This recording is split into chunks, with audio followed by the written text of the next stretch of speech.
দেখেন সাপ। আরে মোর আল্লাহ, মোরে বাঁচাও। ও ও বাবা, ও স্যার এটা তো নকল সাপ। বেদব ছেলে কোয়ানকা, এখনই আমার হাড়ে ডাকাই সবুত। আরে স্যার আপনি তো দেখা যায় অনেক ভীতু। অ্যান্টনি শোনো, এমনি তো আমি আমার বাবাকেও ভয় পাই না, কিন্তু যখন হঠাৎ করে সামনে সাপ চলে আসে তখন তো ভয় পাবই, তাই না? কোথায় স্যার, আমি তো ভয় পাই না। তোমার সামনে কোনোদিন সাপ আসছিল নাকি?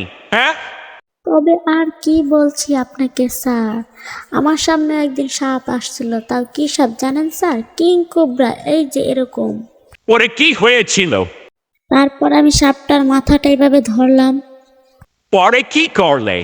পরে স্যার সাপটার মাথাটা ধরে এভাবে মুখের কাছে এনে এভাবে কিস করতে শুরু করলাম। আরে বাহ, তুই তো অনেক সাহসী ছেলে, সাপটাকে ধরে কিস করবি? আরে স্যার আপনাকে বোকা বানানো হচ্ছে, সাপকে না পিঙ্কিকে কিস করছে। তামিজ কিস করা হচ্ছে ক্লাসে?